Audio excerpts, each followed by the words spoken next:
Well, hello, and welcome to Stop, Let's Team Up. It is time to talk to Jim again. Hey, Jim. Hey, Ross. Hey, everybody. Good to see you. Happy season's greetings. This will go up this Saturday, which will be New Year's Eve, so Happy New Year.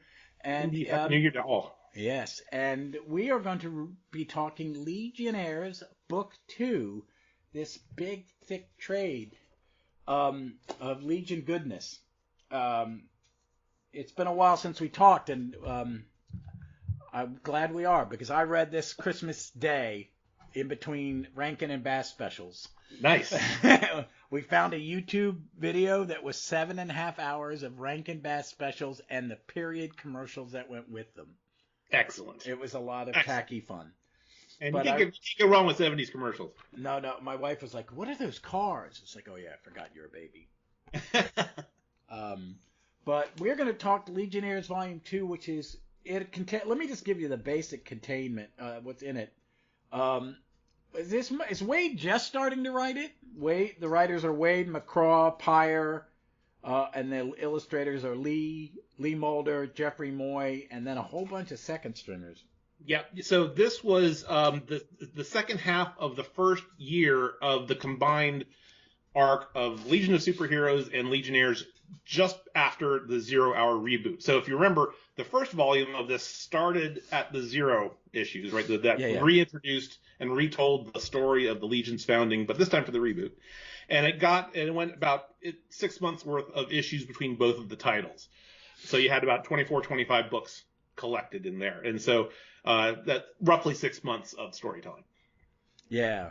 And so this picks up after that. And this contains, Legion of Superheroes 69 through 73, Legion of Superheroes Annual 6, Legionnaires 25 through 30, Legionnaires Annual 2, and stories from Showcase 95 number 6.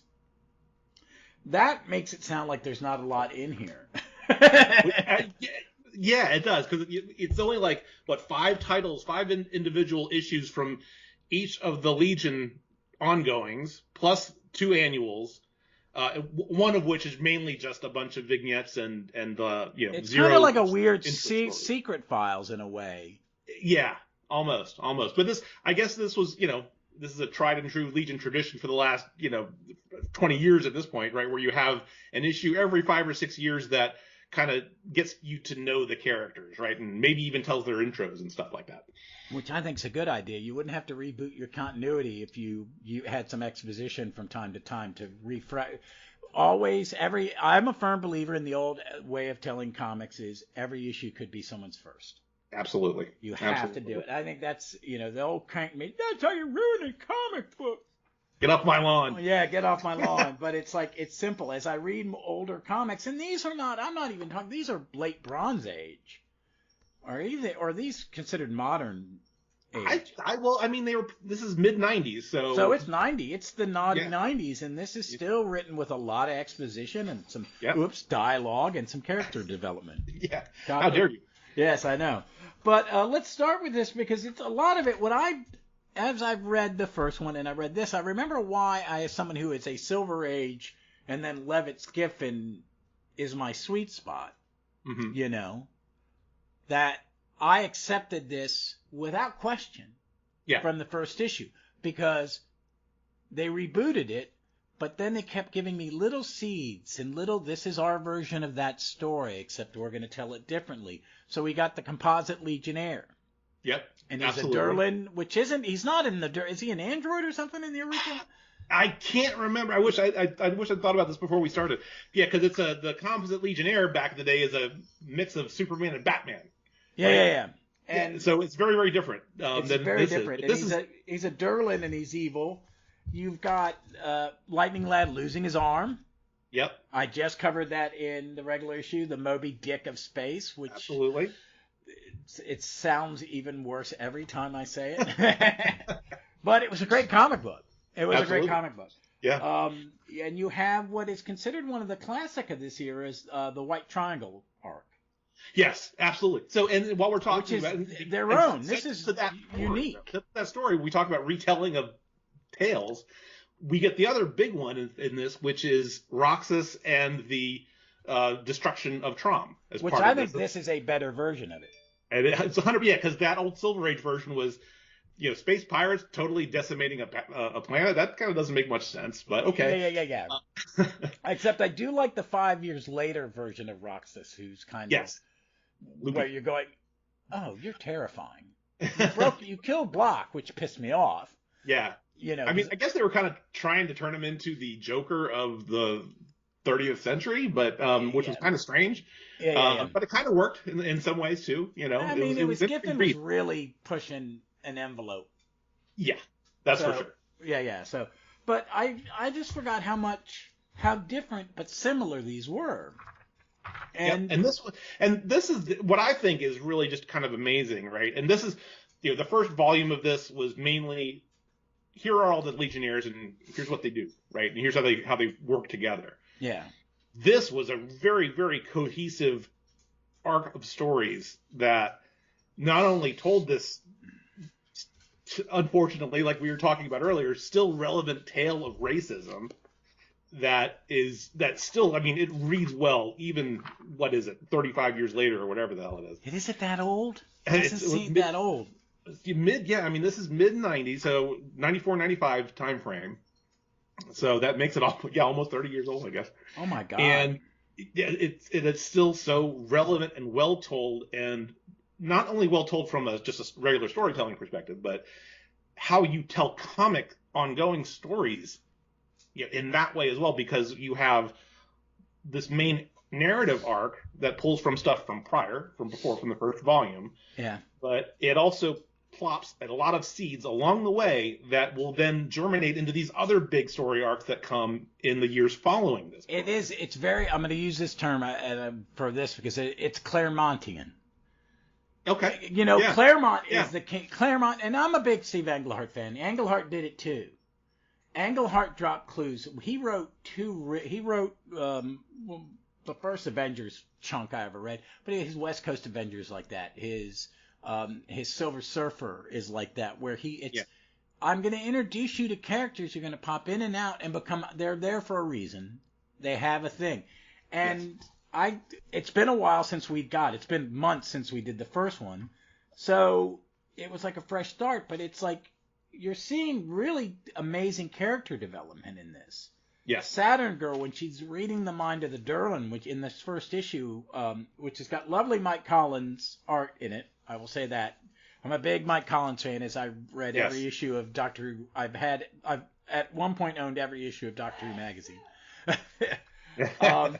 But it's a great way to see it, and it introduces this new version of the Composite Legionnaire, that it's a Durlan who can also copy powers. Yeah. And it becomes it's got some great moments where Cosmic War tells Andromeda, you have to leave now. Yes. Yeah, exactly. Or we're all screwed. Yeah. Absolutely. And he's blah-ha-ha evil, but he holds I like that they do the Legion roll call by having, on every splash page, you have the different boxes with the different people. Yep. So you get them all, you're constantly reintroduced to the characters. It's just a great story, and it's basically a 2-page battle. I mean, a 2-issue battle. Yes.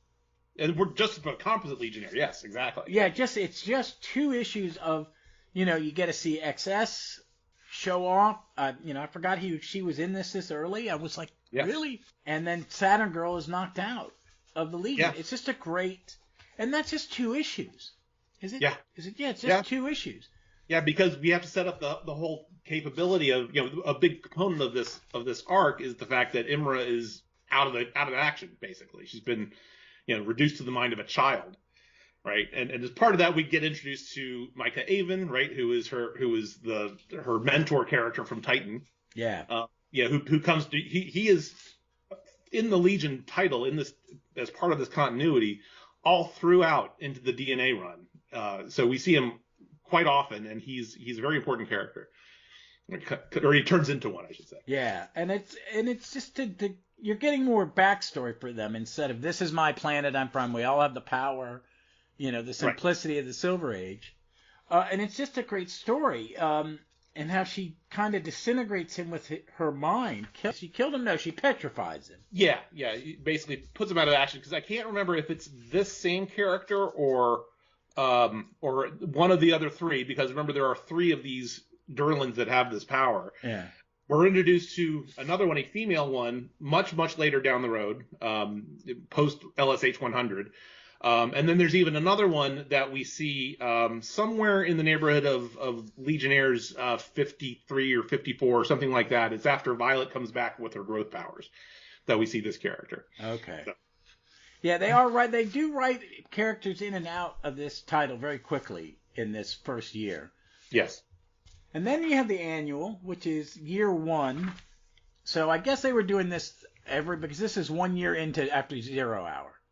Yes. Yeah, this is the first year of the Legion after the 0 hour reset. And I think they had a year 1 annual for more than, I think Starman may have had one. So this is actually, it's a really good point that you're bringing this up.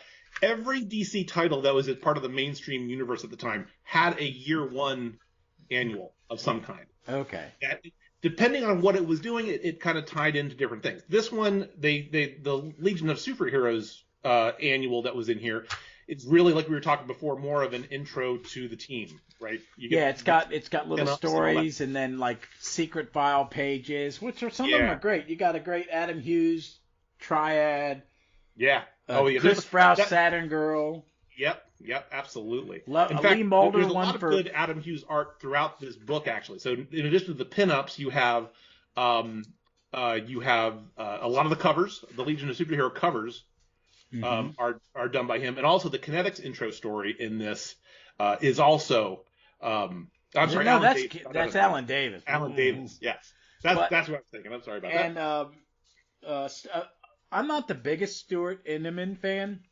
I like him when I like him, and I don't like him when I don't like him. It depends on what he's doing. Right. But he does the Excess origin story, which is really brutal. Which is that I find that was very interesting too, because XS Stuart also does the pinup for XS in that issue as well. Jeff Moy generally is considered one of the creators of XS, right? Yeah. So I was really kind of surprised that he wasn't the illustrator for that. But where he did do Spark is his favorite character. So just if anybody didn't know that, so he did do the pinup for Spark in this, which is great. But he was, I think, and this is one of the reasons that we see a lot of fill-in artists on the Legionnaire side of this, because he was, I think, spending a lot of time focusing on the illustrations for the Legionnaires annual as part of this, which is the big climax of that white triangle battle. I will say that I don't know Mike Huddleston's art, but I do like his Kinect's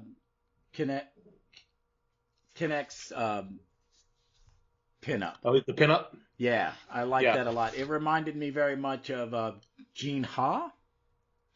I'm not familiar with it. Oh, Gene Ha did Top 10 with Alan Moore. If you saw him, you recognize him. It's a quasi-realistic art style. It's the closest thing is he very much like Marshall Rogers. Okay. He very much Marshall Rogers. I'm going to look this up. I've just made a note to myself to. Oh, if you go on the app, read Top 10. It's about superhero police officers at a planet that is at the nexus of reality. Ooh, sounds fun. Oh, it is. It's incredibly fun. And then you have the Tom Pyre story with Alan Davis art connects, and it's beautiful. It's Alan Davis. Exactly, and this is by far the best piece of this annual. Yes, it is. And not only this, but this introduces so much stuff. So we get a really better idea of Kinetics' Zoe's mindset, right? Of why she is the way she is, and her friendship with Violet is a big part of this. This is where this really gets introduced, pretty deeply. It's just a well-told story, really well done overall. And then at the end, we have this big cliffhanger of she's this Legionnaire that was brought in with these special powers. What's going to happen to her? Of course, that's a whole thing. We could probably spend a whole another discussion topic about the Emerald Eye sequence that this ends up leading to in the end. Oh, yeah. Right? That's a whole big thing that gets planted in this. I forgot she left. I mean, I'm reading this. Yeah. I forgot she was gone for a while, but she's such a great character. Oh, yeah, absolutely. I want to say this. I'm a huge Paul Peltier fan, and his Andromeda is gorgeous. Yes, 100%. I'm a big fan of whenever he's drawing something. And then it's just you got the Legion out, you got the Legion. You got the cutaway of the building and all this. Yeah. Good then stuff. You got Mark Waid does this. That's okay. So this Leviathan story, the Waid, and it's Mike Collins again, but with some dodgy. No, it's the same inker. And this is part of the annual tour. Is this the one that's in the showcase? No, this is in the annual. This is in the annual. Although the story that's here it takes place before the founding of the Legion. Yeah. And we know this because, or at least very soon around the same time, because there's this one scene. This is on page 96 of the trade, where there's the Omnicom tablet that all the Legionnaires that were drafted received. And this here is so. For those of you who don't know, I created a Legion timeline for the reboot, and this is kind of what kind of started this. This picture is the same one that's in I think Legionnaires 0, if I'm not mistaken. And there's a date on here that I was able to kind of pin down for the founding of the Legion to be what did I say here on May 25th, 2994. Okay. So I was able to kind of, because on here you see there's a date listed of 2994 04 05 comma 31.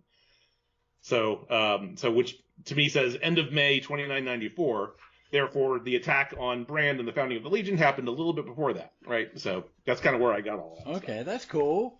I like it. I like Colleen Doohan does the Leviathan. Yeah. Art. I'm a big fan of hers.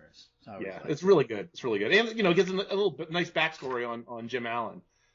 Yeah, he's a great character. I was always surprised that he gets whacked for good.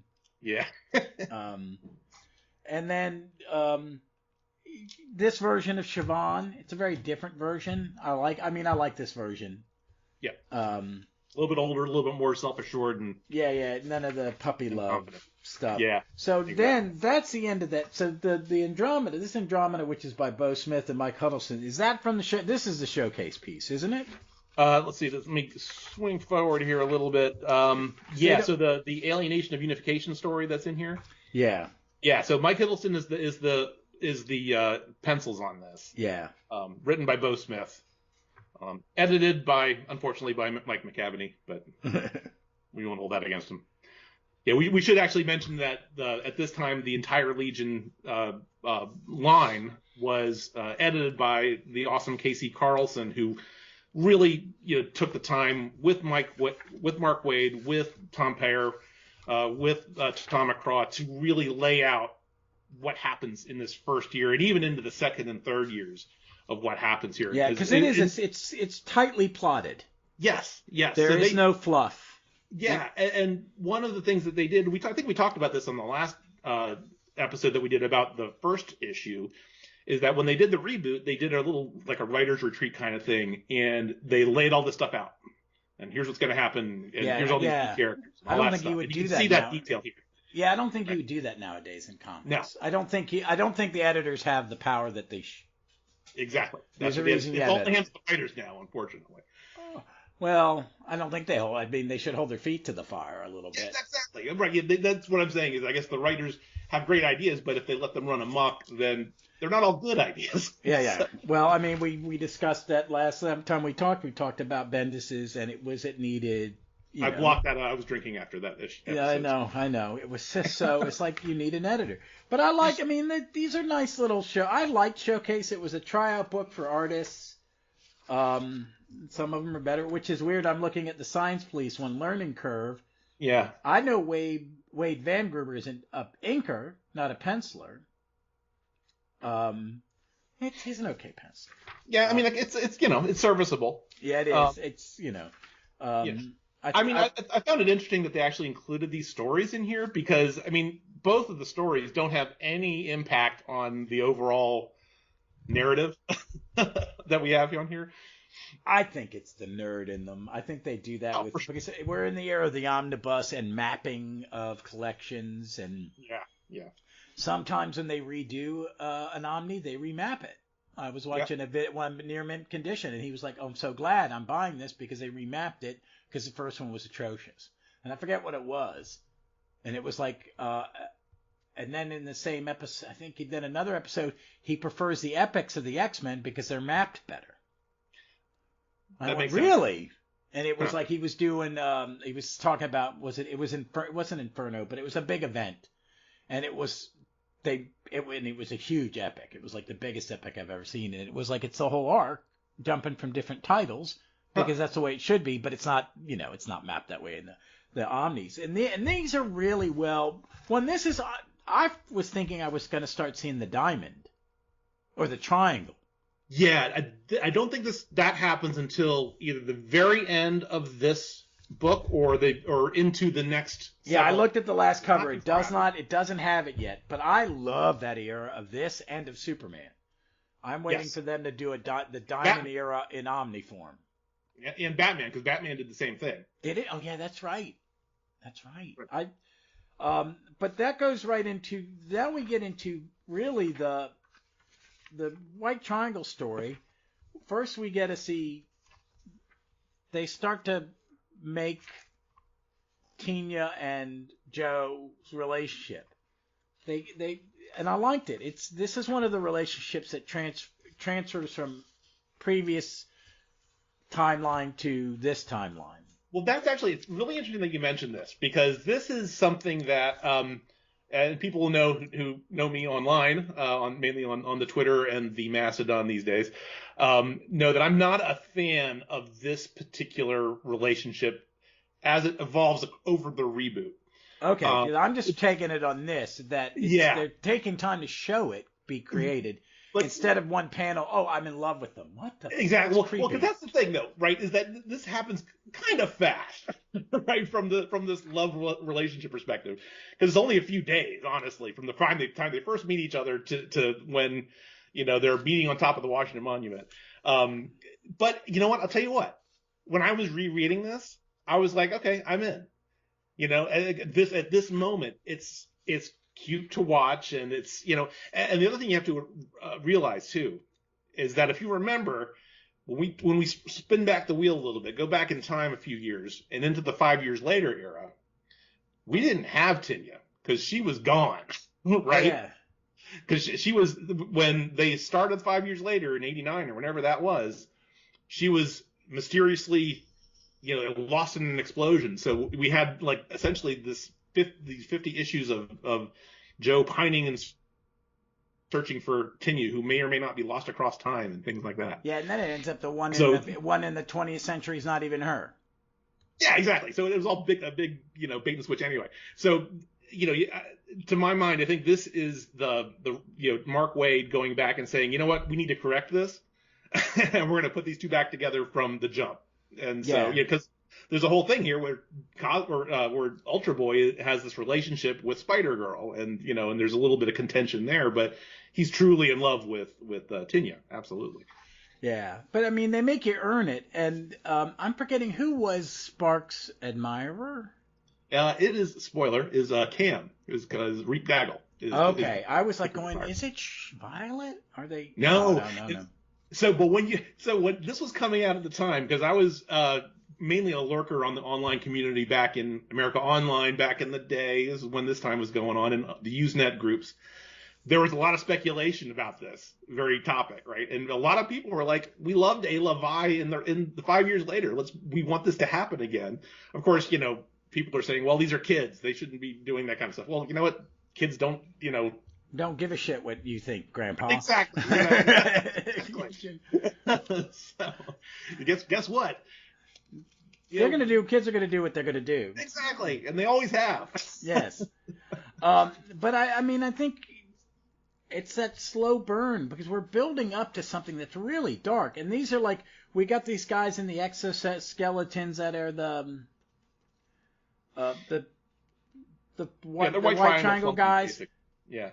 Yeah, and they're bad, and you've got Andromeda, who's now, she's got lead poisoning. And then it goes into her and Brainiac's relationship. They're recreating the Kara Brainy thing in a way. In a way, exactly. But they also throw in the dash of as we see as the story evolves, they throw in a dash of that uncomfortable, unresolved something that was there between Laurel Gand and Brainiac in the 5 years later time frame, because as they did all that retconning, right, at some point Laurel ended up marrying Ron Vidar, and there was something that had happened, but here we see there's something that Brainiac can't get himself to resolve his feelings for Andromeda before she ends up apparently dying. Yeah. And I like the thing about her the lead poisoning. They don't have that. It becomes an afterthought that, and what a racist she is. Yeah. How ingrained her cultural xenophobia, and I'd forgotten about it. Which as we get deeper into the story, it has a bigger part to it. Sure, and having somebody on the team with those ideas. And what that means and how that changes her is it's kind of a major part of the story arc here. Yeah, and it's nice. You get her origin, how how they're all raised with this fundamentalism. I mean, it's just Wade and Pyre. They don't shy away from saying fundamental religious doctrine is bad. Yeah. Absolutely. Yeah, we're just going to say it, and we're going to hide it under this, but I forgot how much I like this arc. I mean, I don't think I've read this since probably mid-2000, early 2000s. Oh, wow. Yeah. Wow. And when Shrinking Violet shows the white triangle thing she outs her. Yeah. Our snooping Violet, yes. Yeah. This one, the next issue, it's more Mike Collins. He did a bunch of this. Yeah, absolutely. He really did. And you see so I'm confused. Are all White Triangle people Daxams? No. In fact, there's a scene in here where I think it's when they were doing either the cleanup or there was another scene where it might have been actually the scene where Andromeda gets poisoned, where they basically say, no, we're doing this as I remember what it was. There was a couple things. There was the moment where the workforce busts the guys in the mech suits because our good old friend Leland McCauley was double dealing as an arms dealer, both to the United Planets but also to the Daxamites as well, and so. That was mentioned there, as well as in one of the other scenes here as well, where you have people who are just basically sympathizers to the cause, which is kind of horrible because you think about this in more of a meta context of where we've seen this in the past in our own history, where first they came for the right, and so because eventually these people, because they're not pure Daxams, would be on the chopping block eventually, but here they are supporting this cause. Oh, yeah, and you show how bad this is also the issue where there's this alien girl who's got yellow skin and a human kiss, and this little floating eye disintegrates them. Yeah. It's, and Kaz, calling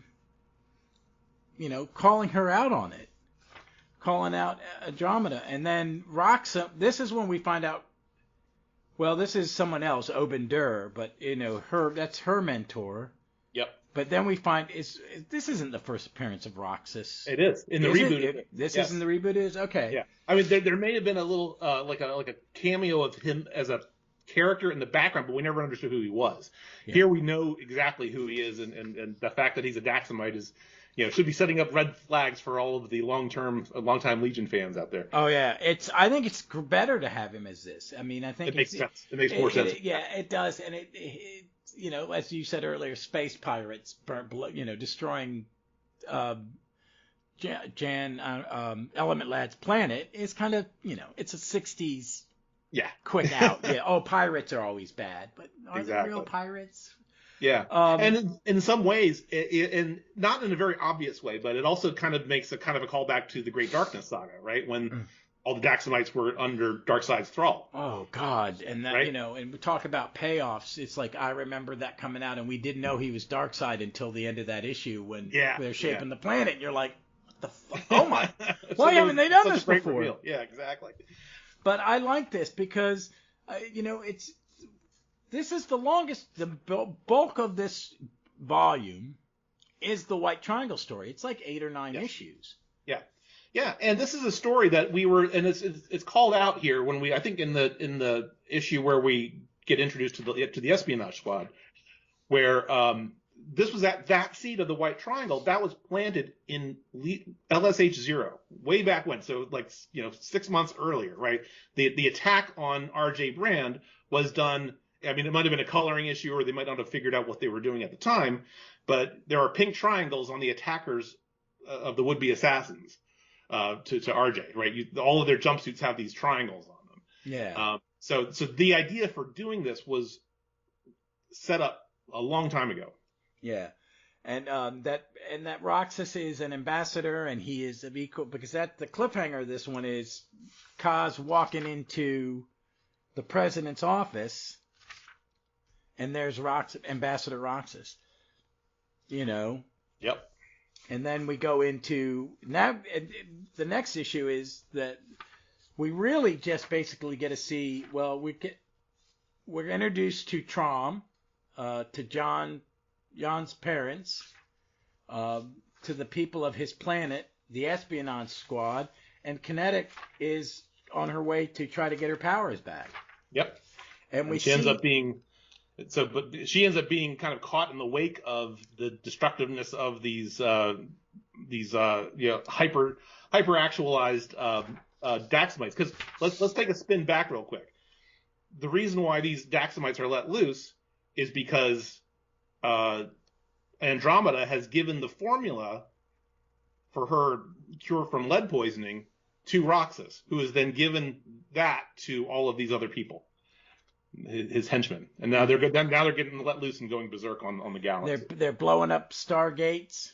Are they called stargates? Yes, stargates. Yep. And she's in between them, and the computer says, "Oh no, without the one you're aimed at, you're just going to continue to fly."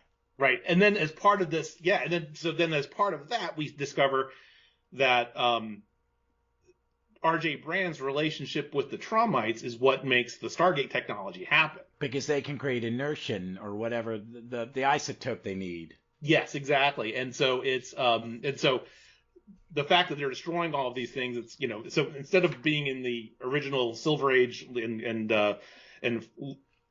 more recent Legion where RJ is this he creates suns, right? He was a star maker, right? Is what he was in there. Now he's creating stargates, so what that gives him the capability of creating interstellar commerce, basically. And making their society. And that Tron is going to come out of isolation and join the United Planets. And it's a horrific panel. It's like you see him, he's leaving, and the Daxamite fly past, and it throws his ship into a spin, or he avoids them. And then you see Jan's parents talking on this Zoom call. Yeah. And then all of a sudden they're smiling, and the next thing you see is a flash, and they're disintegrated. Yeah. And they're like these 20 Daxamites just heat visioning the hell out of the planet. Yeah, I mean, I'm looking at it right now. It's chilling. It is. And then you get a double-page spread of basically the city disintegrating. You see the people trying to save themselves, and these guys are just chuckling. Yeah. And then Brand comes back, and it's just, it's molted, and it's just, it's just devastation. And that's the end of the issue. It's one of the darkest comics I've read in a while. Oh, for sure. Yeah. Absolutely. And then we get But it gets worse. Oh, yeah, and it just keeps going. Then this next one is, I don't know who W.C. Karani and Tom, they do the art. It's very 90s art. So this is on the Espionage Squad episode? No, yeah, I guess it is. It's the next issue. Okay, right. This is where Joyce Chin was the guest penciler for this. It's guest penciler. Oh, that's okay. So it's very much, she has her own, and this is, so I actually pinged Joyce on Twitter about this like a year ago, whatever, when I was going through these.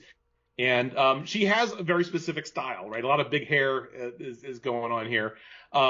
With poses and very model poses with all the characters and stuff like that, which was I will say is a little bit distracting. She's a great illustrator. She can definitely draw. Yeah. But I do. I mean, it was just very distracting. It is very different than what's on either side of it. I think that's probably the thing about it, is that it's so different from Jeff Moyes' art. It's different from Lee Moder's art. So it's like it's a very distinct clash of styles. Yeah. But it gets the story told for sure. Yeah, and the text, I like the Espionage. I'm glad they reintroduced the Espionage Squad. Yeah. And they've captured some of these. Have they captured these? Yeah. Yes, yeah. So these are this is a squad of the more human powered, or the more human like, or whatever you want to call them. White Triangle. White Triangle members. Yeah. So. And is this where the Texas Cop is in? This is the one with the Texas Cop. Yeah, because it takes place in not Austin, but San Antonio. San Antonio. Yes. Yeah. Yeah, it's kind of weird. I do like that the history is being reinterpreted. This one, for example, it is here that the Panamanian strongman George Washington wrote the classic poem "The Raven." Yeah, details. But I always liked Espionage Squad stories. Oh, me too. I mean, because it's one of the things about the quote unquote weaker members of the team being able to make a difference and getting out there and really doing their own missions and things like that. And speaking of that, this is something that kind of just occurred to me, is that we see this several times in this issue, where you have Andromeda kind of just juxtaposed with Shrinking Violet, where they're kind of at odds with each other. And I just found it neat that you have who you could say is arguably the weakest Legionnaire at the time, maybe not, with the most powerful. Yes. Right. With both, Vi sneaking on her and like finding stuff out about her, even though she's trying to understand what's going on, but eventually outs her and then helps her out in the end, right, when she's in her final battle. So yeah, I'm just flipping through this one because it's Andromeda has a really good arc in this. I really became a huge Andromeda fan. I liked her in 5 years. That's one of the arcs I liked her. Yeah, me too. And I really like Kent Shakespeare, and I was always hoping they'd find a way to insert Kent Shakespeare into another incarnation. It'd be kind of cool to see him again. Yeah, he's a good character, I thought. But she has this arc. She has to show that, I've been indoctrinated. And she, and it's not just like, I was wrong all along. I'll just save you today in issue 3. Yeah. It takes a while. Yeah. You mentioned the whole space nun thing that happens later on.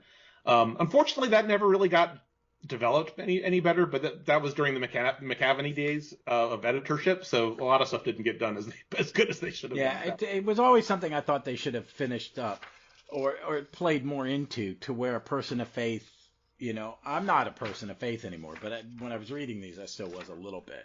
Yeah. But it's nice, and the story is a slow build. I like it, and everybody's involved. So the next is the Legion. This was great. This is the finale. It's Year 1 Legionnaires Annual number 2. Yep. It's got a great Moy cover. Oh yeah, I really love it. Moyes is the best. I have to say that in this era. It has a cartoony kind of innocence to it. So when you see the Daxamites murdering that human, saving the alien in Miami. Yeah. I like that everything's not set in Metropolis too. Yeah. Yeah. Poor Miami kind of takes a beating here. But there's that scene. There's another scene where another one of these Daxamites just brutally murders another person that XS is trying to save, like right in front of her. Yeah.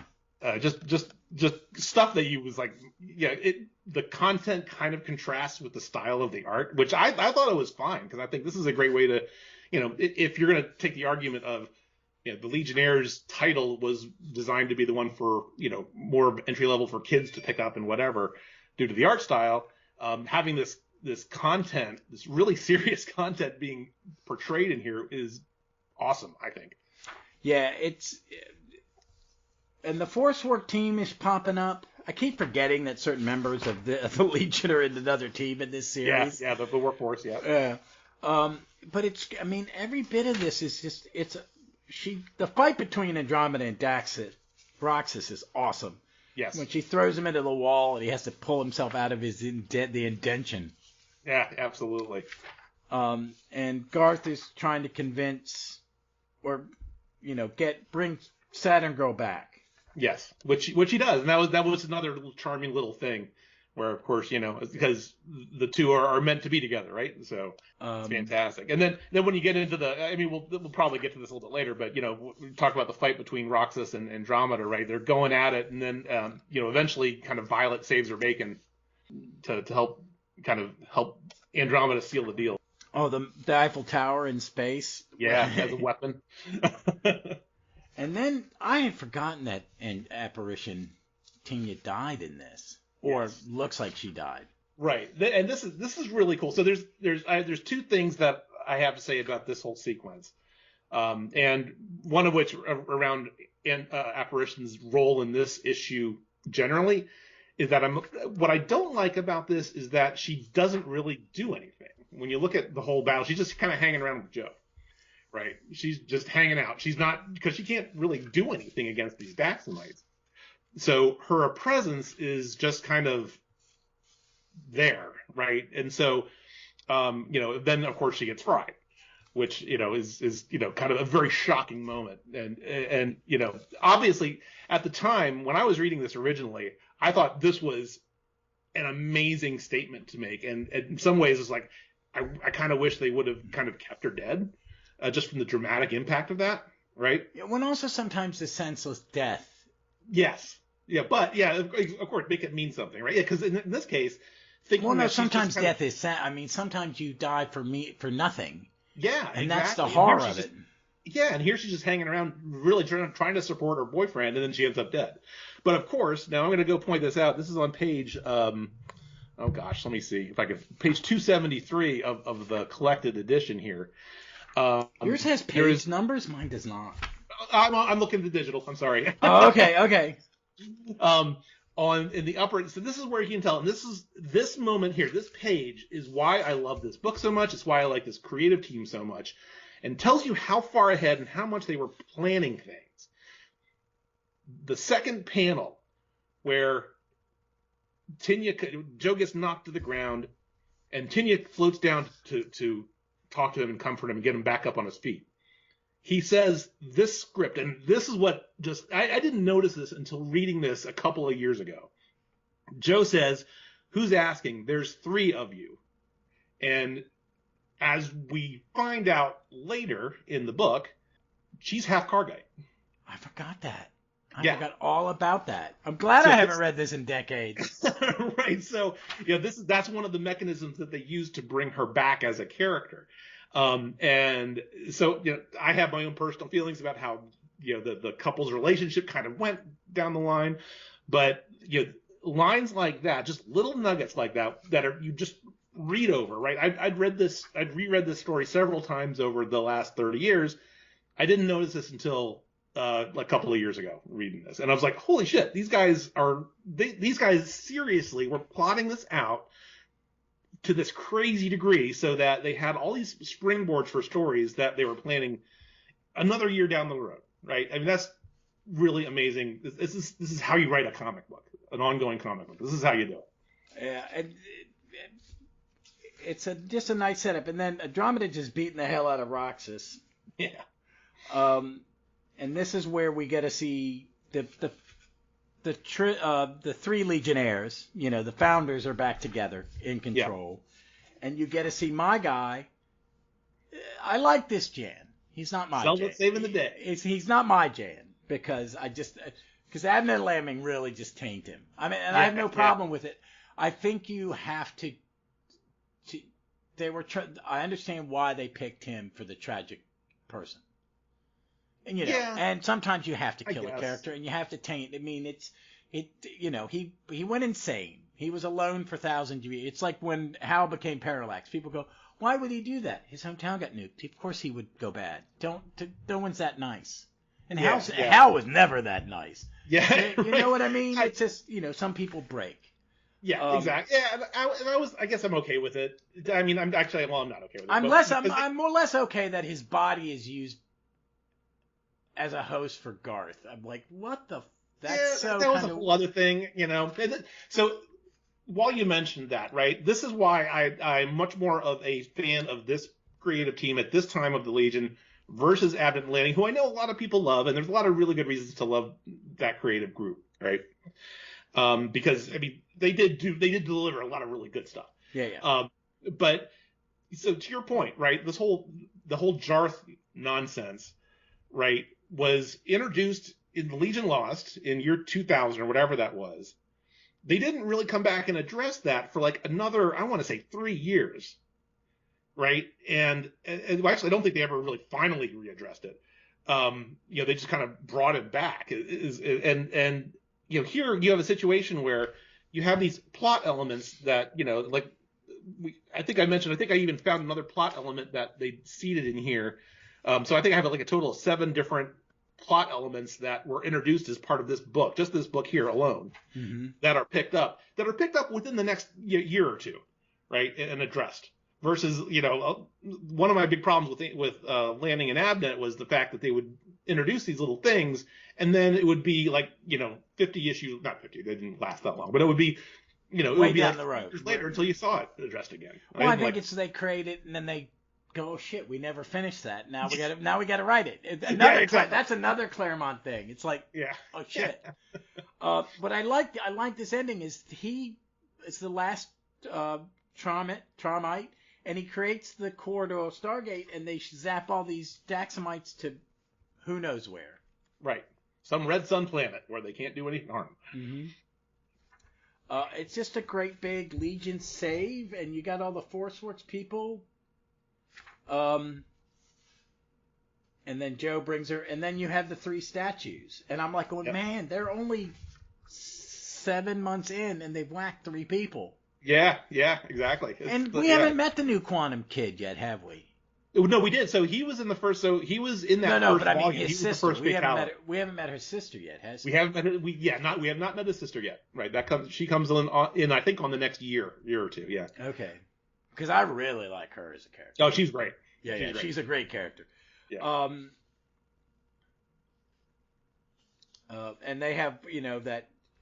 So I'm confused. Does Colossal Boy know that Andromeda is the only prisoner? Does he know that's who that is? Cosmic Boy does. But no one else does. No one else does. Right. And this is another piece that gets brought up later on when we have the Fatal Five battle, and she comes out. It's probably another year. So next up is the memorial. More beautiful art. Who is this? Yeah, and this is some of the good Lee Motor artwork that's in here. And I think it's his inker. I really think they gave him some bad inkers. Yeah, and this is who is this on this one? Ron Boyd is his inker here. Yeah, so it's a little cleaner. Yeah, so it lets his art pop out. Some of the others a little muddy. But it's good that they have this issue though, right? Because whenever you have such a big epic event like we just went through here, you have to have that denouement at the end of it to let everybody take a breath. I think Levitz and Giffen were big on that when they were doing their arcs and stuff like that. And I think Abnett and Lanning don't really do it. There's one silly issue in the bunch. Actually, there's 2. One of which is not great. The other one is a little bit better, and that's actually mainly written by Keith Giffen. Actually, so, is it okay? Ironically enough, yeah. But I like this because you get the where they let Lightning Lad back in, but that's not going to last. Yeah. Because but it's the new reintroduction, so you're going to get to see Dr. Regulus. Yes. Be introduced, and I forgot he was introduced in this, and that you get. I forgot Sunboy hadn't been in the book yet. Right. I'm not a big Dirk. Dirk's a jerk. Yeah. Well, he's not in this Legion era very much, so. Yeah, but I was like, oh, I forgot he wasn't in it. And I've never been the hugest fan of that character. But that's his point. He's the smug, pretty boy. Exactly. But it was nice to see this. And it's a great origin for him. It makes him seem a better bad guy. Well, for Regulus, yeah, absolutely. And the other thing that was cool, and I wish they would have kind of leaned into this a little bit more, is that you see how Dirk ends up at the end, and he's like a Johnny Storm flame guy almost, right? I always thought that would have been a better approach for Inferno or Sunboy, however you want to call it, right, than just this guy who shoots like fire. Which is but he started as somebody who just was shined. Yeah. Which is a really dumb power. yeah, exactly. But this embodiment of flame is really kind of cool. Yeah. It's a better origin, I think. I like Jan in this, where he goes back and we get to see him turning all the people into crystals, because that was something that Levitz and Giffen had created. Yep. That he had spent time on his planet putting everybody to rest one at a time. Right. And the first bit of time travel it really shows you what era of comic is. He's got a Brainiac 5 with the Warriors mug. Yeah, exactly. And I can't remember. I should have actually looked it up. This actually calls back to a very specific issue in the Warriors book, if I'm not mistaken. That he just pops up at the bar and has a beer and leaves? Okay. Yeah, basically. Yeah, exactly right. I read that. I think I read those. I was intrigued by how they were going to try to make Guy not a Green Lantern, and it was just so bad. Yeah, that's the thing. I've never been a Guy Gardner fan. I like him I'm a big JLI guy. I like that guy. Yeah. One Punch. Well, that's the thing. So I don't know if you've been reading the current Human Target Limited series, but no, I'm waiting until it's all out. I'm gonna read it. Oh yeah, there's a lot of well, let's just say that Guy Gardner has a very critical role in that, and it's great, and I can't wait to see the end of this. See, series. I'm late to the. I never really read Tom King's mainstream stuff. Yeah, me neither, really. So. Yeah, I'm not a Batman guy. Guy. But I read Rorschach and I was like, this is just a detective fiction, and it's really good. I don't care that it's just set in the Watchmen universe afterwards. None of the Watchmen characters are really in it. There's a detective, and it's really good. And I like his out of continuity stuff. And the comic shop I go to, Velocity, Pat said I should read his Adam Strange, and I've not read the Mr. Miracle. Okay. But the out of continuity stuff is the stuff to read, because basically Human Target is out of continuity. It's well, I'm wondering, because really? It's told in a very noir fashion, but it's I thought it was going to be completely out too, but I think it might be. You could make an argument for it being in continuity. Okay. Well, I hope. I don't think it's Danger Street is going to be, because it's just so out there. But I'm I'm gonna get that when it comes out in one volume, because the first volume came out. The guy runs the comic shop. Pat said, no, wait, they'll put it in one trade. Just get it at one time. Although they are releasing that as part of the Ultra, being on the DC Ultra package, you get it a little bit faster. So yeah, I do like that. I do like that the Stargirl is same day. Yeah, Why is that one comic? I don't know. It's weird. It's like the only one. Yeah, I don't know. I don't mind. I've enjoyed the shit out of it. It's beautiful. I love Todd Nook. I like a good kids comic that a grown up can read. But I do like this whole thing with Dr. Regulus. He's a little bit of a bigger bad guy. We start to see hints of Valor in the Flames and stuff. Yeah. This Valor is a weird thing, which I remember reading Valor. And I remember reading the Eclipso arc that kills him off. It also kills a Starman. I've not read the Will Patton Starman. I bought a run of it a couple years ago. I wanted it for my Starman collection. Yeah. And I kind of want to read it. It's Stern, so I know I'm going to enjoy it. Yeah. But it's all weird, though, right? Because it's a weird, like 2 or 3 years of DC. Yeah, because you have the 0 Hour thing, and then, because there's another couple of issues of Superboy where you see Superboy putting Valor into the stasis zone. So, I've never been able to kind of go back and track, and I probably should go back and, read the Valor story after 0 Hour to figure out, how he gets to where he is here. So it's not bad. The Valor comic was not bad. Yeah, I have it all. I just haven't actually gone through it and reread it. I read it as it came out. It didn't stick, but I remember I did mind it. But I did like when they changed his name to Mon-El. Yeah. And that happened here. And because I think didn't Valor end with 0 Hour? The Valor series that ended at 0 Hour, if I'm not mistaken. Yeah, it did. Then he showed up. They were canceling Starman. Yeah. Okay. And that's when the whole Robinson Starman we're canceling, and he thought he was going to have to do it with Will Patton. And they said, no, we're killing him. He's like, oh, shit. It affected how it's how we get Jack Knight. Yeah. But I liked it. What is it? And the last one is we get to see. Is this the first Lightning Lord? Yeah. Well, yes. This is where we first see him outside of a flashback. And this is really cool too, because this is the other significant arc of this book, right? So you have obviously the major one is the White Triangle War. The second one is this thread of Garth being in the workforce because he left the Legion. Mm-hmm. Now he's still looking for his brother, and there's a whole scene in the very beginning when all the workforce is pissed off at Leland because of his two-timing. He basically quits to go look for his brother, and there's a lot of really good Garth and Ayla moments kind of along the way. And then finally we get to this, which is it's a great story. I think a really good story. I think this is a better version of the brother than, and I liked it. Because he was I liked what Levitz and Giffen did with him toward the end, that he was just mentally ill. Yeah.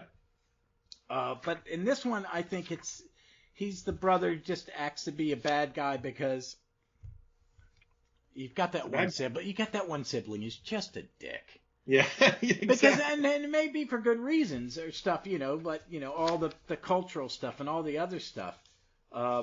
Yeah, the whole Solo thing about which they revisit much later on in the Legion, in the reboot.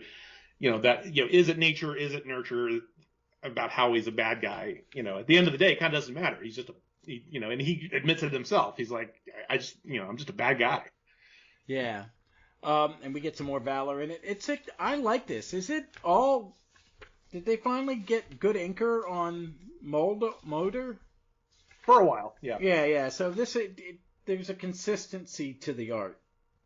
That even though you're going between the two guys, the two artists, it holds up. Yeah. It really looks good. And the whole thing with Valor, I love this. I really do. I'm glad they didn't stop at the end of the White Triangle. Yeah. And then they give you the Regulus story, and then they give you this, because it's got a night ending, and then it's got the great cliffhanger of Brainiac 5 takes 1, 2, 3, 6 of them in a time travel. Look, I've invented a time machine. Let's use it. What the... I read this all day Christmas, on and off in between stuff, and I forgot how good this was. I literally probably have not read this in 25 or 30 years. Yeah, this is why, literally this, I would say this first year, so the first book, the second book, and then into, I guess, that next year or so into the splitting of the teams where you have half of them going into the 20th century. That's my favorite era of the Legion, I think, ever. I think that's my favorite. Is that your sweet spot? Like, yeah. Okay. No, I get it. Because, I think I've been reading Legion for 15 years before Levitz Giffen. Yeah. Yeah. And then I really think my sweet spot is Great Dark, like right before Giffen comes in, and the beginning of the pre-Great Darkness, all the way up to right before to pretty much when Projecta kills Nemesis Kid. Gotcha. Yeah. It's just there's no bad, there's no crap in there, and I think when this, I love the beginning of 5 years later. I wanted something new. I like seeing deconstruction. Yeah. Because you can't tell the same story over and over again without changing it. And I liked it, but it, halfway through 5 years later, it's kind of like you have run the fuck out of ideas. Yeah, exactly. And you're going to give them new code names and all these cuts. When you're adding 5 new members for no good reason, it's time for an editorial change. Yeah. Because it's always, it's like, that's what happened with Justice Society at the end. When they go to that town, Prosperity or whatever, and Flash is the mayor, and they have all these new characters. I don't remember who was writing it. Was it Guggenheim? I don't know who it was. It was just like, it's double jumping. You jump the shark, and so you had Fonzie take the motorcycle around for another pass because I'm gonna reread that at some point here soon. So yeah. Yeah. I'm a big fan.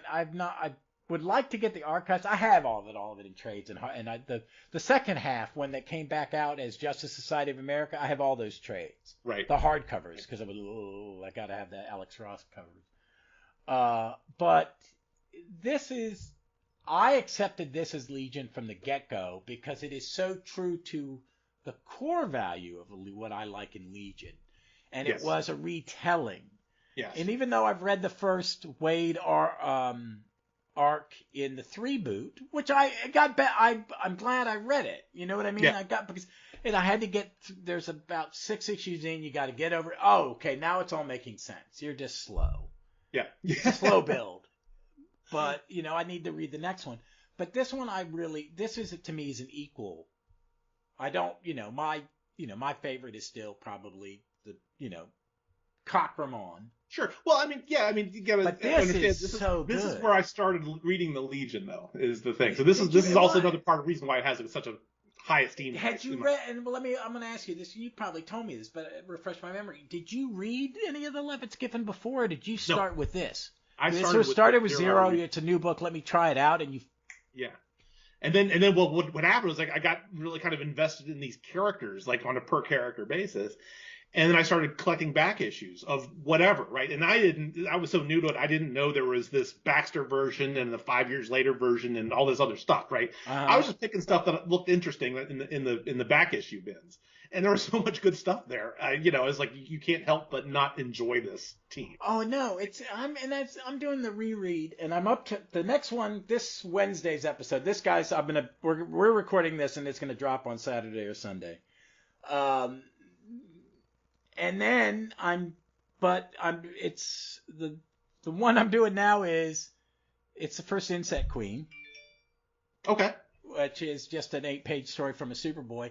And then there's I forget the issue number. It's 340. It's the wedding where all the Legionnaires pair off. It's a famous cover. So it's going to be teen angsty, Is this is the fake wedding one? Is that the one? Yes. Yeah, okay. Everybody, it's the fake wedding one. Which fake wedding one? I mean,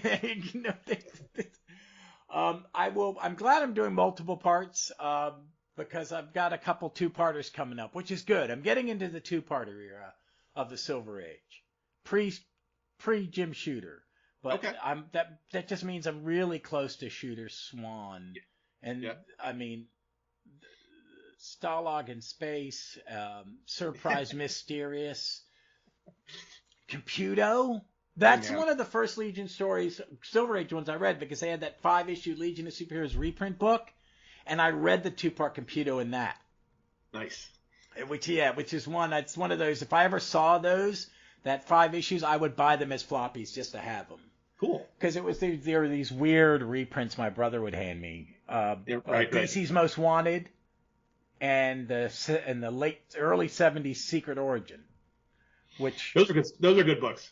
Oh my God, the Most Wanted trade is in the app, and it has the Gentleman Ghost origin, and it's gorgeous. I'd never read it. I read it because I saw it. I saw that was in there, and I was about to read New Golden Age 1, where he's a member of the Justice Society in the future, right. And I was like, what? Yeah, so. But I'm glad we read that. This is good. I just don't understand why there isn't a volume 3 and 4. Because that's where it really gets good. I mean, this gets better. Emerald Violet, and you get Mordru, and all this kind of cool stuff. It's a good question because I know that the DC had a lot of people get laid off as part of the whole Warner Brothers structuring. Yeah, and from my understanding is that the people that handled the omnibus collection and scheduling were part of that group that got let go, but. I guess the good news is that at least, if you get the DCU app, if you have Ultra, both of these book 1 and book 2 of Legionnaires, these Omnis are collected. In there as a collection and all the issues. I mean, there are both, right? So Legionnaires 1 and 2, the Omnis are here as Omnis, yeah. The actual physical version, right? But you obviously have all the rest of it from there on. Yeah, right? The big hole is in. Really, it's obscene that there is not that much adventure comic. You have basically there the archives are all in there, and most of the archives have been turned into the 3 omnibuses.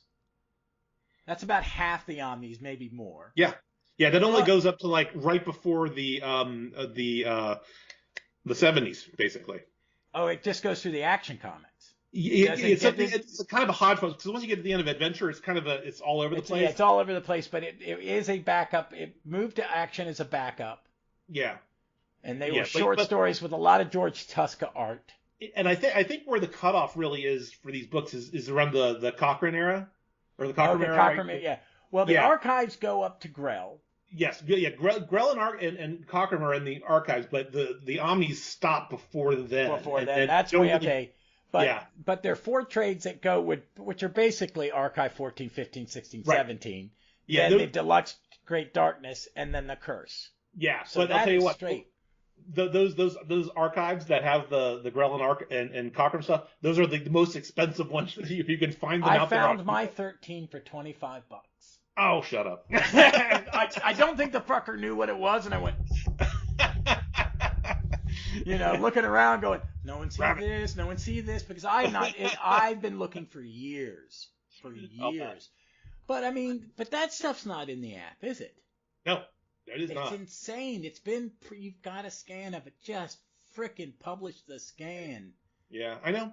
I don't get what they're doing. I mean, I appreciate, because I'm really, the app's worth it, folks. It's 100%. Because I was paying the $7.99 monthly, I'm paying like an extra $9. Yeah, exactly. And I had to pay it up front. Right, exactly right.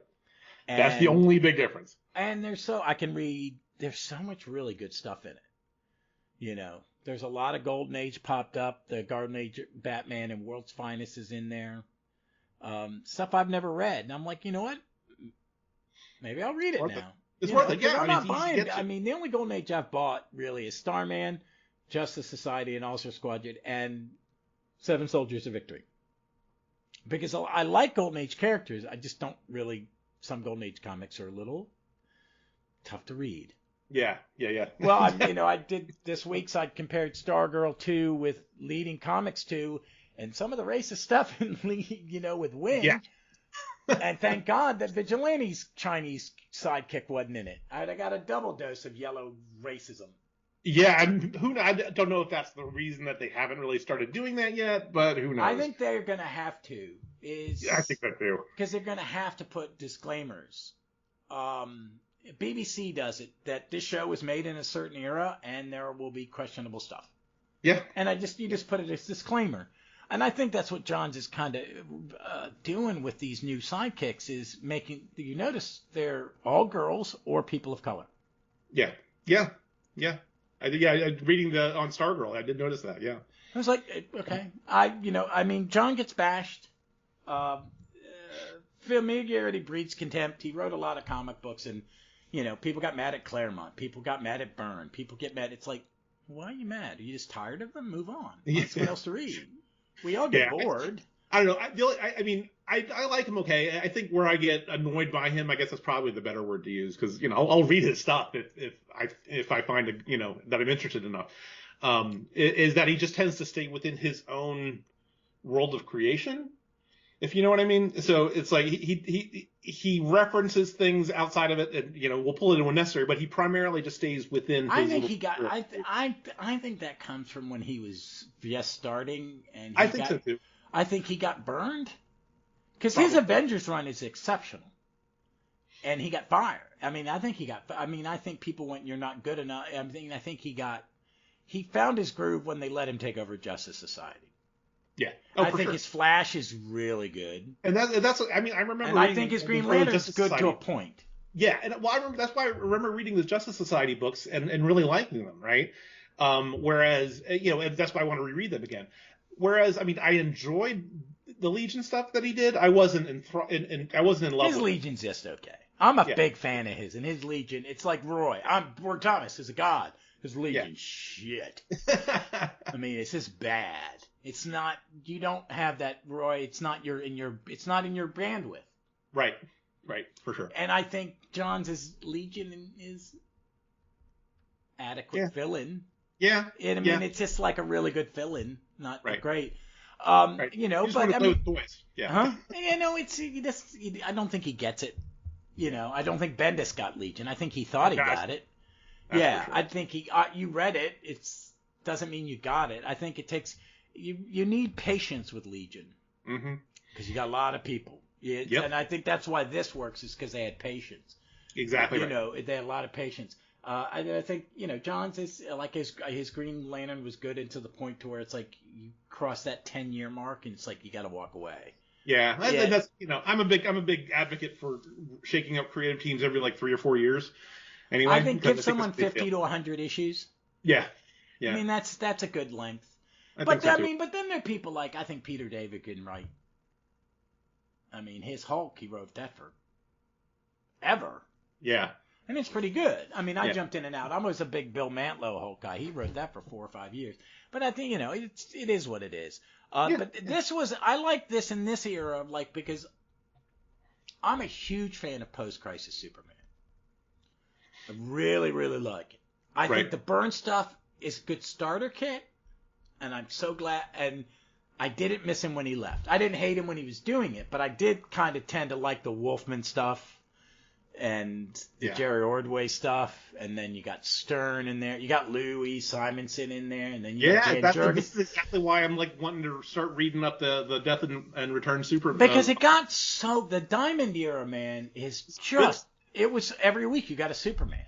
Yeah. By a different creative team, and that's what I'd like to see is put some faith in some people and get some editors. Yeah, well that's the thing. You can only have a successful multi-title story like that when you have a solid editorial helm going on right there. I just don't think it exists. I don't think it exists. I think there are editors. There are certain ones. Tom Brevoort, the editor of the Avengers. It's his 30th anniversary as editor of the Avenger line. Oh wow. And there's a reason that it's been consistently. I mean, I'm a big Avengers fan, and Jason Aaron stuff. It's fun. I've enjoyed it. Yeah. Well, there you go. I mean, that's the thing. The Hickman stuff. It was mind blowing. Right, because you have somebody who knows how the characters interrelate and how and what works. When a new writer comes in, goes, "What do you want to do? Here are the keys to the car. Don't fuck it up. I will tell you when to stop. Here's what you're allowed to do. Here's what you're not allowed to do. I will make notes, and then you will abide by those notes." Right? Yeah. And I just think DC's just not had strong leadership when it comes to that, and now they're going through this rebuild. I mean, they're going through a corporate rebuild. We'll see what happens. Man, editors are expensive. You can't, they're extra money on the payroll. You can't afford that. Well, we're seeing what happened with. You've heard what's happened with Aftershock. No, I have not.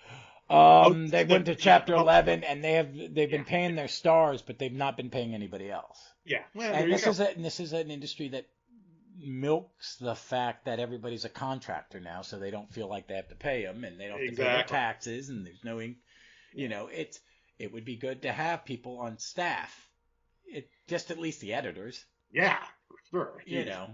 But this was great. This is when comics. I think this is in one of the eras where you had strong editorial and you had strong. Casey Carlson was a great editor. Yes. And how much longer is he on the book? Through Legion of Superheroes 100 is his last issue as editor, although he does contribute a couple stories after that. So but he's after got another 100 issues of each book. Yeah.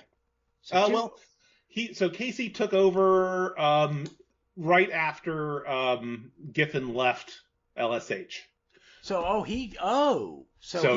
was in the Beer Bomb. He was editing the Beer Bomb era of 5 years later.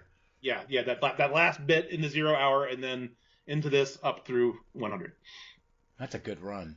It's a great run. It's a good run for any editor. Yeah, I wish he could have kept on it. Well, DC had some really good editors. I mean, really good. Mike Carlin, bit of a jerk, but he could corral those egos on Superman. That's right.